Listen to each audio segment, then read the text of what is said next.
नमस्कार, मैं नीतीश मधुकर स्वागत करता हूं आप सबों का अपने इस YouTube के ट्यूटोरियल चैनल पे।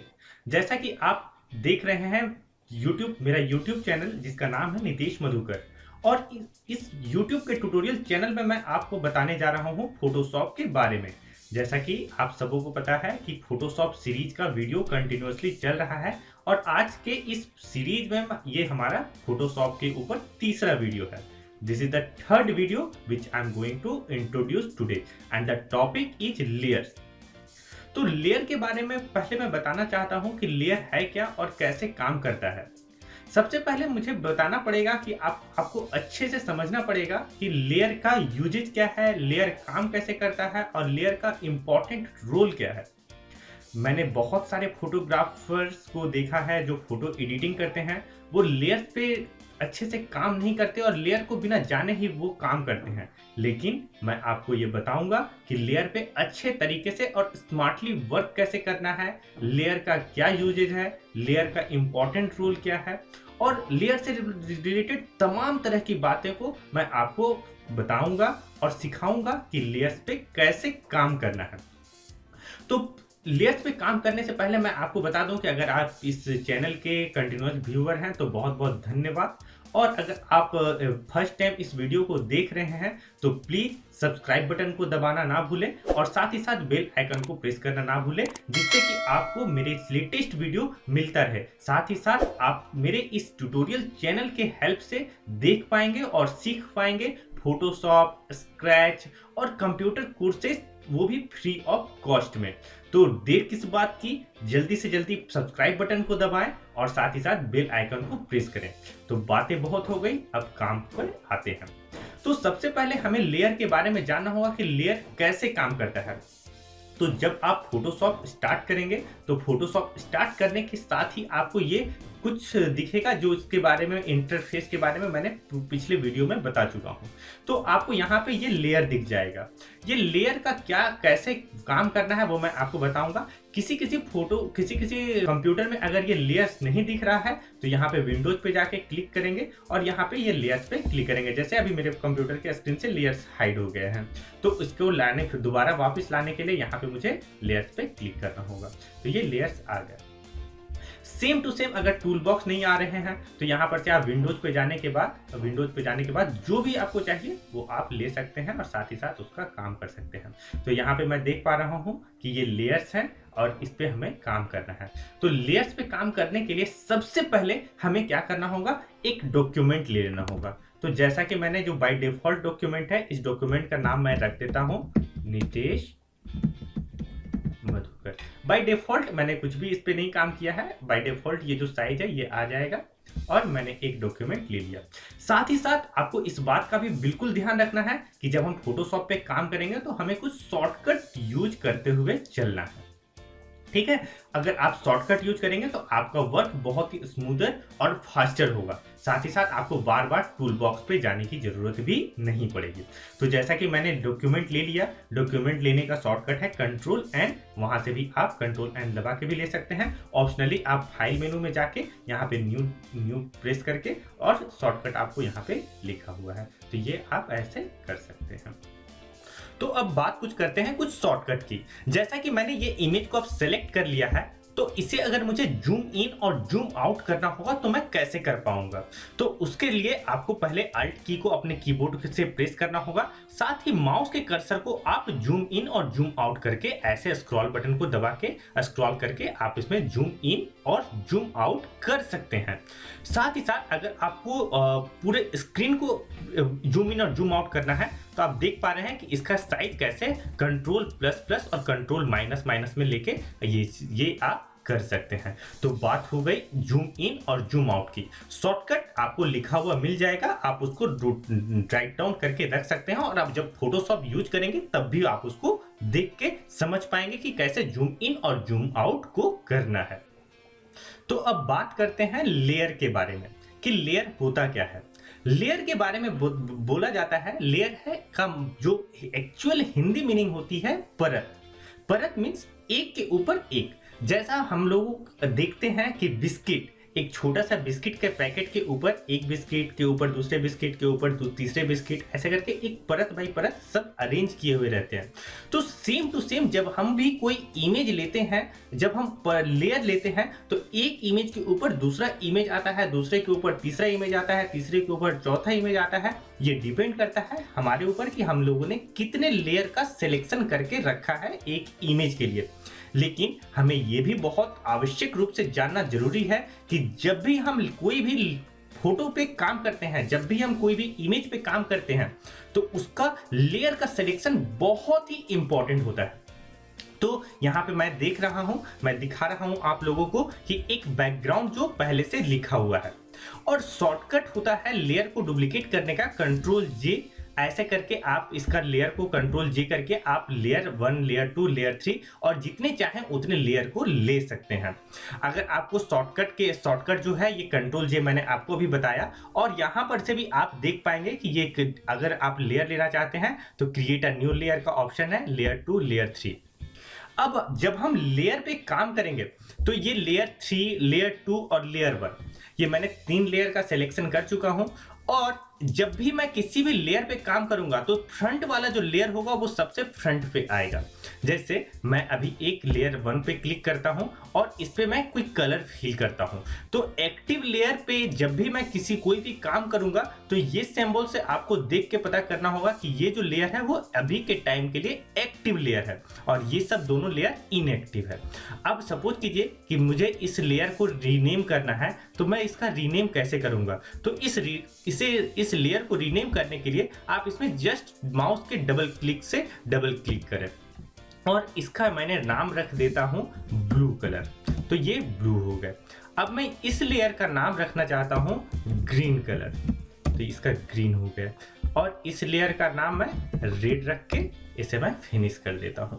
अब कुछ शॉर्टकट की के बारे में मुझे जानना चाहिए, हमें बताना कुछ शॉर्टकट के बारे में आपको जानना बहुत जरूरी है, क्योंकि ये शॉर्टकट जब भी आप फोटोशॉप करें साथ ही साथ आप शॉर्टकट की को भी याद करते रहें, क्योंकि ये आपको आने वाले टाइम में बहुत हेल्पफुल होगा। जब फोटोशॉप के सीरीज का नेक्स्ट वीडियो आप देखेंगे तो उस समय भी आपको ये सारे शॉर्टकट का यूजेज आएगा, तब आप उसको यूज कर पाएंगे।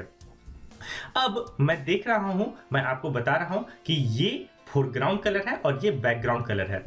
सेम टू सेम यहां पर भी आपको कलर मिल जाएंगे और जो कलर आपको चाहिए आप यहां पर से बैलेंस कर सकते हैं, और जिस कलर का आपको जो भी सेलेक्ट करना है वो आप अपने हिसाब से सेलेक्ट कर पाएंगे।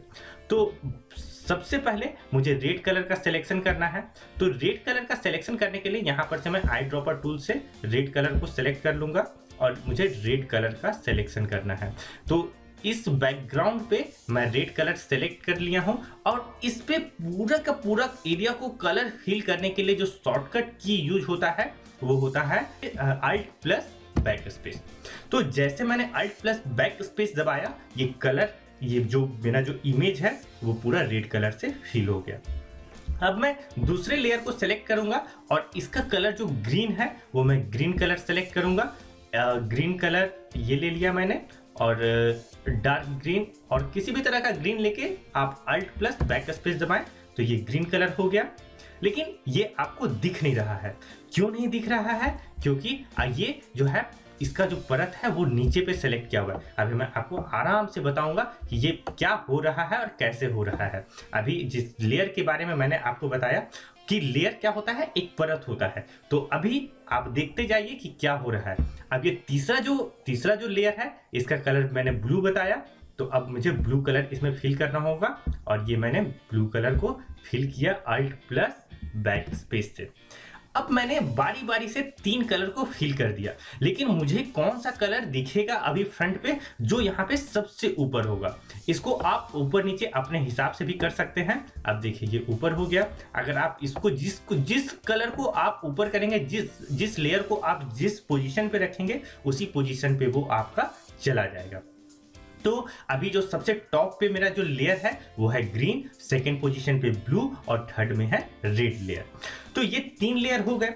अब इस लेयर पे काम कैसे करना है? अब सपोज कीजिए कि जो सिलेक्टेड लेयर है वो सिलेक्टेड लेयर ब्लू है और मैं इस पे काम करना चाह रहा हूं, तो इस पे कोई भी काम नहीं हो रहा है। क्यों क्यों नहीं काम नहीं हो रहा है? क्योंकि could not complete your request because the layer is locked. Means जिस लेयर पे मैं काम करना चाह रहा हूं वो लॉक्ड है। तो इसको अनलॉक करने के लिए मुझे क्या करना होगा? मुझे सिलेक्शन करना होगा कि इस लेयर पे मुझे काम करना है।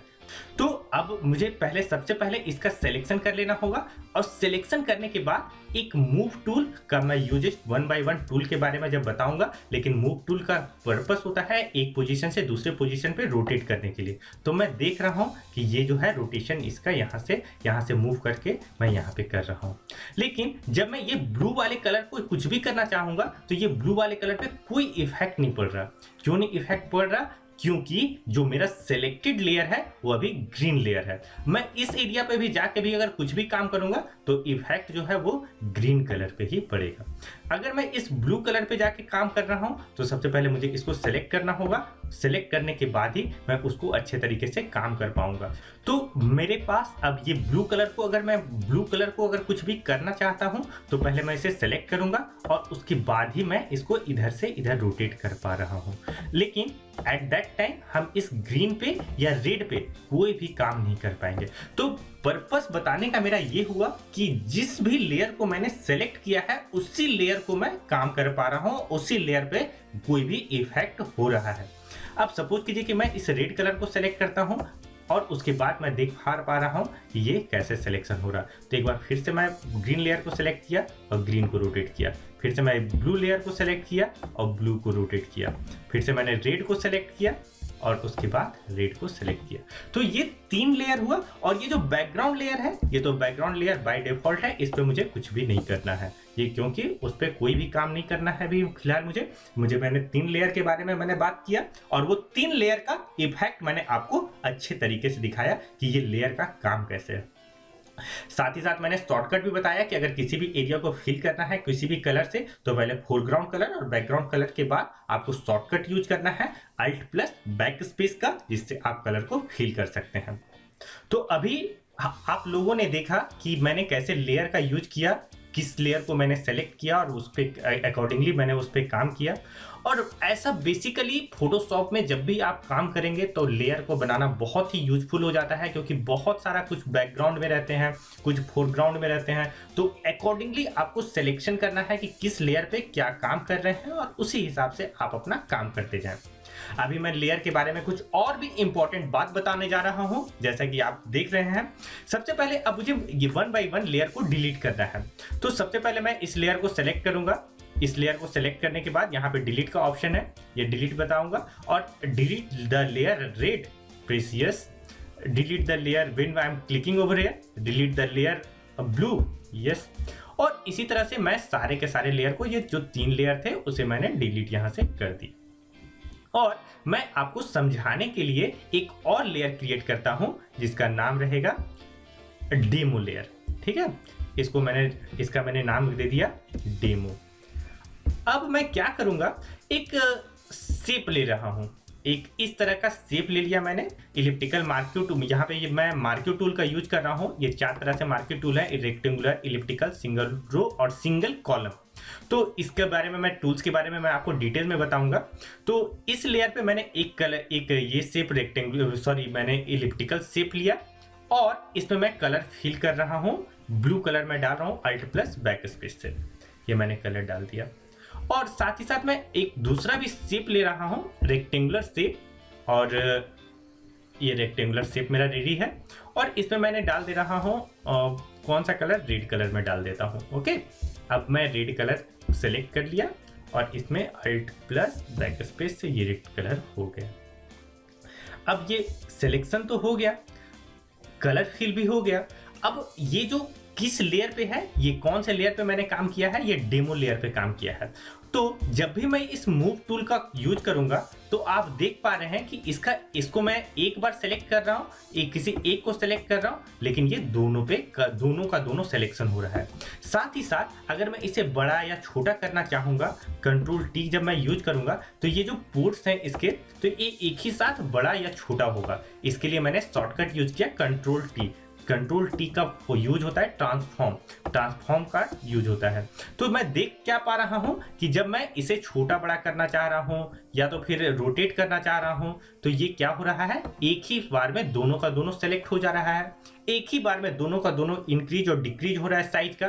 तो ये सारे प्रॉब्लम को सॉल्व करने के लिए हमें क्या करना होगा, तो मैं फिर से आपको बताता हूं। इसे मैं डिलीट कर देता हूं और ऐसे अगर प्रॉब्लम होते हैं तो कैसे करना है। इसको डिलीट पे क्लिक कीजिए, इसको सेलेक्ट करने के बाद और इसको ये डिलीट इसलिए नहीं हो रहा क्योंकि ये जो ट्रांसफॉर्म है ये अभी तक मैंने हटाया नहीं। इसको हटाने के लिए इंटर की दबाएं और इंटर की दबाने के बाद इस पर सेलेक्ट करने के बाद इसको डिलीट कर दें। ये डेमो लेयर डिलीट हो गया। फिर से मुझे एक डेमो लेयर क्लिक बनाना होगा और इस लेयर का नाम मैं रख देता हूँ डेमो 1 और इंटर दबा दिया। और एक और लेयर मैं क्लिक ले लेता हूँ जिसका नाम रहेगा डेमो 2। अब मैं इस डेमो 1 पे एक शेप ले लेता हूं, रेक्टेंगुलर शेप ले लिया और इसको मैंने फिल करता हूं कलर रेड से अल्ट प्लस बैक स्पेस। और इस डेमो 1 में मैं एक कलर लेता हूं, ये सिलेक्ट हो गया है और यहाँ पे मैं एक शेप लेता हूं एलिप्टिकल शेप, यहाँ पे मैं इस पे फिल करता हूं ब्लू कलर। जैसे मैं इस पे ब्लू कलर फिल करूंगा अल्ट प्लस बैक स्पेस से, अब मेरा जो भी सिलेक्शन होगा उसी पे ये रोटेट करेगा। पहले देखिए मैं क्या कर रहा हूं।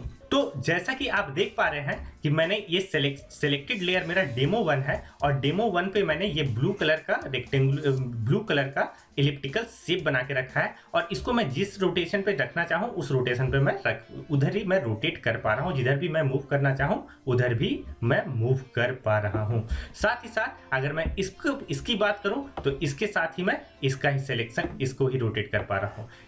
इसका कोई भी इफेक्ट दूसरे पे नहीं पड़ेगा। कोई भी इफेक्ट जब भी मैं एक लेयर को सेलेक्ट करूंगा तो उसी पे ये काम होगा, उसका इफेक्ट दूसरे लेयर पे कभी नहीं पड़ने वाला है।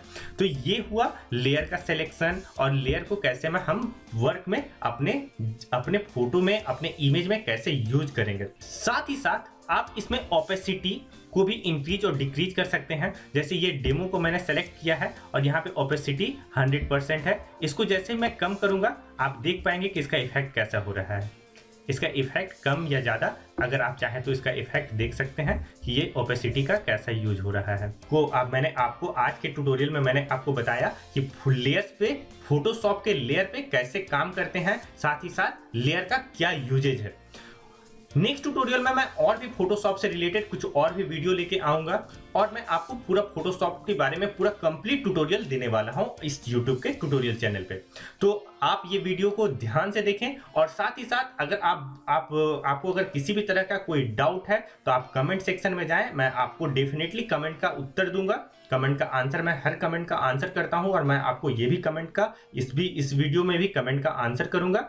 और अगर आपको लगता है कि ये वीडियो आपके किसी दोस्त के लिए कुछ उपयोगी साबित हो सकता है, उनको कुछ सीखने के लिए मिलेगा, तो आप बिना किसी हेजिटेशन का ये वीडियो उनके साथ शेयर करें ताकि पूरा का पूरा आज का जो यूथ है वो एजुकेटेड हो, फोटोशॉप के बारे में अच्छे से जाने और फोटोशॉप पे अच्छे से काम करें।